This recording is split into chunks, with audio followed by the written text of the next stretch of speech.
இந்த 5 விஷயமும் உங்கள் வாழ்க்கையில் நடந்திருக்கா? அப்போ கடவுள் உங்கள் கூடவே இருக்காருன்னு அர்த்தம். உங்களுக்கு பிடிச்சவங்க திடீர்னு உங்களை விட்டு பிரிகிறாங்கன்னா, அவங்க எதிர்காலத்தில் உங்களுக்கு பண்ண போகிற துரோகத்திலிருந்து கடவுள் உங்களை காப்பாற்றிருக்காருன்னு அர்த்தம். 2வது விஷயம் தோல்வி. நீங்கள் ஏதாவது ஒரு விஷயத்தில் எப்படியாவது ஜெயிச்சிருன்னு நினச்சிருப்பீங்க. ஆனால் அதில் உங்களுக்கு தோல்வியே கிடைச்சிருக்கும். பின்னாடி அந்த வெற்றியால் உங்களுக்கு பல சிக்கல்கள் வரும். அதிலிருந்து காப்பாற்ற தான் கடவுள் இப்போ இந்த தோல்வியை கொடுத்துருக்காரு. 3வது விஷயம், உங்கள் வாழ்க்கையில் மிகப்பெரிய அடி விழும். நீங்கள் அந்த அடியை நினச்சி கவலைப்படாதீங்க.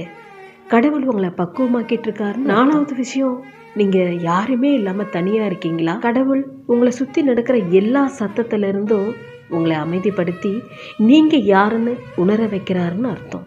5வது விஷயம் ரொம்ப முக்கியமான விஷயம், ரொம்ப அற்புதமான விஷயம்.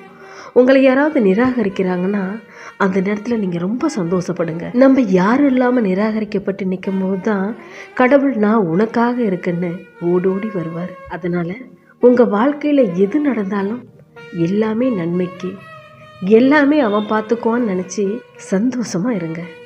So be happy.